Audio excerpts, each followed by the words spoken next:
यशायाह 60 वचन 5 में जब आप वचन को समझकर आगे बढ़ रहे हैं, तब आपके लिए परमेश्वर एक बड़ा काम करने के लिए तैयार है। वहाँ कुछ ऐसा लिखा है कि तब तू इसे देखेगी और तेरा मुख चमकेगा, तेरा हृदय थरथराएगा, आनंद से भर जाएगा, क्योंकि समुद्र का सारा धन। वाह! आपको धन चाहिए परमेश्वर की ओर से या शैतान की ओर से? परमेश्वर आपको धन देना चाहता है। क्या लिखा है? समुद्र का सारा धन और अन्य जातियों का धन संपत्ति तुझको मिलेगा। आमीन, हालेलुया, आमीन। धन चाहना सबके लिए है। अच्छा है कि आप धन को चाहें, क्योंकि प्रभु नहीं चाहता कि आप गरीब रहें, पर वो एक बात चाहता है कि जो मैं कुछ कह रहा हूं, क्या आप मेरी बातें आप में स्थिर हैं? आप परमेश्वर के वचन को मार्ग के किनारे नहीं लेके जाएं, पर अपने हृदय में जगह दें। जब आप अपने हृदय में परमेश्वर के वचन को जगह देते हैं, तो वो शक्तिशाली रूप बनता है, शक्तिशाली दशा के लिए तैयार होगा, भविष्य में आपको ऊंचा उठाने के लिए। आमीन। कभी भी आप जल्दबाजी नहीं करें, कभी भी आप जल्दबाजी नहीं करें, क्योंकि वो यशायाह 60 अध्याय वचन 17 आयत में कुछ ऐसे लिखता है, जैसे पढ़िएगा जल्दी से। यशायाह अध्याय 60 वचन 17 में, मैं पीतल को सोना बना दूंगा, सोने के रूप में आपको कर देगा। जरा ध्यान से सुनना है। पीतल को सोने के रूप में बदल देगा, लोहे को चांदी के रूप में बदल देगा, लकड़ी को पीतल के रूप में कर देगा, पत्थर को लोहे के रूप में बना देगा। आमीन। जरा देखो कि वो कुछ ऊंचा करने का विचार कर रहा है आपके लिए। वो कह रहा है कि जो पत्थर है मैं उसे लोहा के रूप में बना दूंगा, और जो पीतल है मैं उसे सोने के रूप में कर दूंगा। ऐसा वो आपको संदेश दे रहा है। इसका मतलब क्या है? कि वो आपकी जिंदगियों को ऊंचा करना चाहता है। क्या आप इसे समझ पा रहे हैं? वो पीतल को क्या बनाना चाह रहा है? सोना। मतलब आपके पद, आपके कद, आपकी जिंदगी में वैभव को बढ़ाना चाह रहा है। तो आपको अपना जीवन कहाँ रखना चाहिए? बोल के बताइए। क्या आपको अपना जीवन प्रभु के पास नहीं रखना चाहिए? रखना चाहिए। हाँ, वो बोल रहा है कि लकड़ी को मैं पीतल कर सकता हूँ, हाँ, पीतल को मैं सोना में बदल दूंगा। ऐसा आपके लिए है। और लिखा है कि मैं तेरे हाकिमों को मेल मिलाप और चौधरियों की धार्मिकता ठहराऊंगा। आमीन बोलिए आप। मतलब आपकी दशाओं को वो ऊंचा करना चाहता है। आपकी दशाएं ऊंची होंगी। हाथ उठाकर स्वीकार करें, बोलिए हमारी दशाएं ऊंची होंगी, हम साधारण नहीं होंगे। यदि हम पीतल हैं तो हम सोने के रूप में बदलने जा रहे हैं।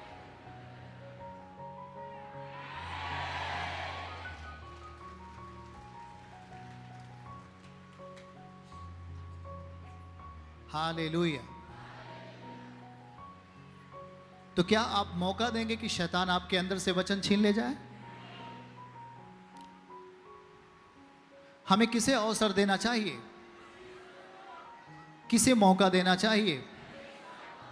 अगर हम परमेश्वर को मौका दें तो शैतान के काम का क्या होगा? यदि हम परमेश्वर को मौका दें तब शैतान के काम का क्या होगा? यस। इसलिए जब आप परमेश्वर के साथ संगति करते हो तो अधिकाई से उसके वचन को अपने अंदर ठहरने दो।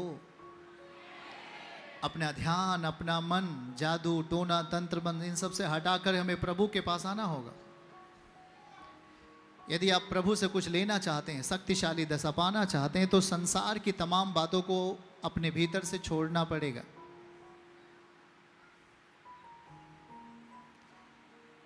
संसार की तमाम चोरी और गुनाह और व्यभिचार की बातों को अपने हृदय से बाहर करना होगा। यदि आप निर्णय लेने के लिए तैयार हैं तो प्रभु भी तैयार है आपको देने के लिए। लिखा है कि केदार की भेड़ बकरियां तेरी हो जाएंगी। ओ धन्यवाद कहिए। वो आपको गरीबी की दशा में नहीं देखना चाहता, पहली बात तो सोच लो। वो आपको नहीं चाहता कि वो आप बिलाप की दशा में रहें, आप रोएं और बिलाप करें, ऐसा नहीं चाहता। पर अगर आप उसे संपूर्ण मन से विश्वास करने वाले भाई और बहन हैं, पूर्ण आस्था के साथ जीने वाले भाई और बहन हैं, तो बाइबल का वचन याद करो। परमेश्वर कहता है, मैं विश्वास योग्य परमेश्वर हूं, मैं तेरे विश्वास को ऊंचाई देने जा रहा हूं यीशु मसीह के नाम में। मैं तेरे जानवरों को बढ़ाने वाला हूं यीशु के नाम में। मैं तुझे नीचे नहीं परंतु ऊंचा उठाने वाला हूं। आमीन। हमें समझना होगा, तकलीफें आपके ऊपर भी आती हैं। ऐसा नहीं कि मसीही लोग के ऊपर तकलीफें नहीं आती हैं, तकलीफें आती हैं। इस संसार में आंधियां आएंगी, तूफान आएगा, पर उस तूफान में अगर आपने प्रभु को महिमा दिया है, उस आंधी में अगर आपने प्रभु को महिमा दिया है, तो सोच लेना आपके लिए अगली सुबह आने वाली है। भजन 30 वचन 5 में दाऊद कहता है, कदाचित रात को रोना पड़े परंतु सुबह हमारे लिए आनंद आएगा। आमीन। आपके लिए आनंद बोया गया है, आनंद आपके लिए बोया जा चुका है। पड़ोसी को बोलो, शक्तिशाली बनो, चोरी मत करने दो, शैतान को अवसर मत दो, परमेश्वर को अवसर दो। वो हमें महान बनाएगा, विपत्तियों से छुड़ाएगा, नई ऊंचाई देगा यीशु के नाम में। आमीन। क्या कभी आपने एक नशा करने वाले से कहा, हे भाई आप नशा मत कर? कितने कौन लोग बोला है ऐसा? बोला है कि नहीं बोला? आप सतर्क हो। कभी आपने ये कहा है, जादू टोने में नहीं जाना चाहिए? कभी आपने किसी से कहा है? ओके, आप सतर्क हो। आपने कभी ये कहा है कि व्यभिचार नहीं करना चाहिए? किसी दूसरे व्यक्ति से आपने बातें की हैं, व्यभिचार नहीं करना चाहिए? हाँ, कभी आपने चर्चा किया है किसी से, ओ गलत काम नहीं करना चाहिए, परमेश्वर से डरना चाहिए, ऐसा बोला है? आप सतर्क हैं।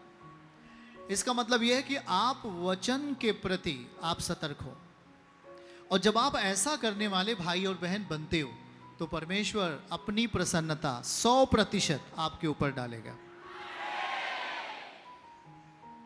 ये चिंता नहीं करना है कि शैतान एक झूठा रिपोर्ट करता है, आप पर हड़कता है, हाँ मैं तुझे खा डालूंगा, मैं तुझे मार दूंगा। कभी ऐसा होता है कि नहीं?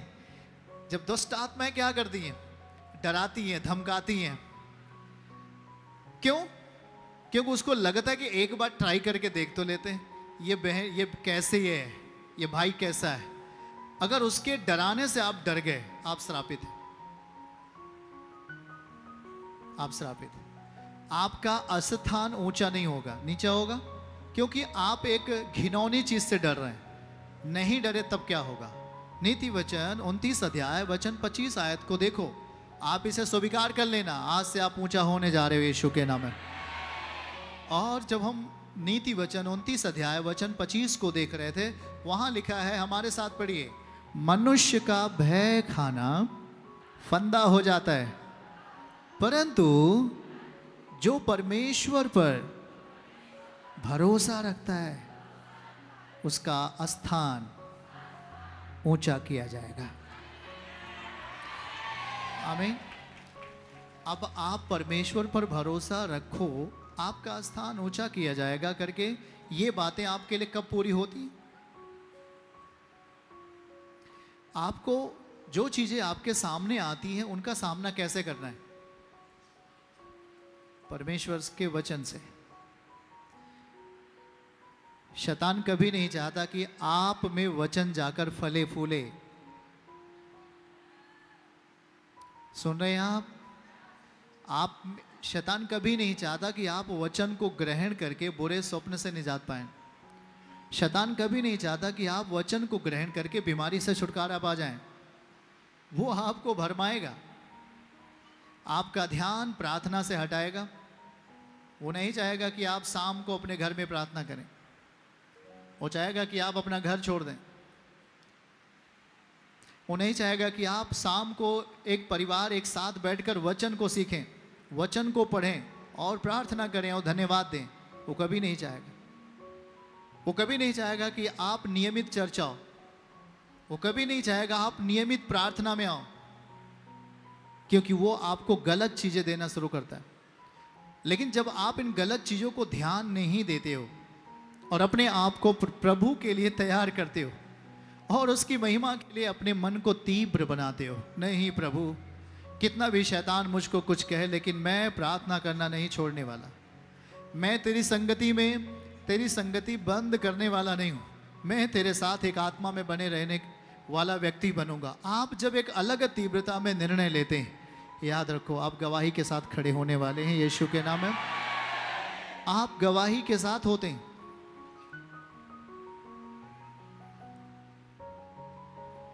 आप गवाही के साथ होते हैं, तब वो आपके हृदय से वचन कभी भी छीनता कौन है? आपसे मैं सवाल करता हूं। आप कोई अच्छी चीज लेके जा रहे हैं, आपसे ताकतवर आदमी आकर आप मान लो बैंक से पैसा निकाल कर 1 लाख रुपए रास्ते में जा रहे हैं, आप जा रहे हो, 2 आदमी मिलकर आपका पैसा क्या करेंगे? छीन सकते हैं कि नहीं? एक से भले 2, वो 2 हैं, आप 1 हो।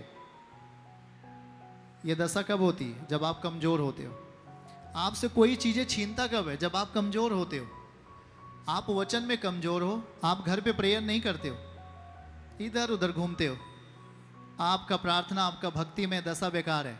शैतान कभी भी आपके पास आकर आपकी प्रॉपर्टी को छीन सकता है, आपके रखे हुए धन को छीन सकता है, उसे व्यर्थ कामों में लगा सकता है। लेकिन जब आप ताकतवर बनते रहोगे, शक्तिशाली दशा में जीने का अभ्यास करोगे, आपका पैसा आपके साथ सुरक्षित रहेगा।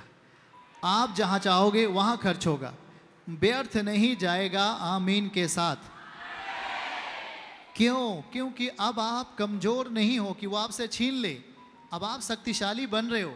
ईमानदारी से प्रेयर में आते हो, ईमानदारी से बपतिस्मा लिया, प्रभु के साथ रोटी तोड़ते हो। अब आप प्रभु की देह को खाने वाले भाई और बहन हो। आप साधारण नहीं हो। अब आप परमेश्वर के आत्मा में जीने का निर्णय ले लिया है। अब आप किसी के कहने पे नहीं, अब वचन के कहने पे जीने वाले आप हो। आप बलवान हो रहे हो यीशु के नाम में।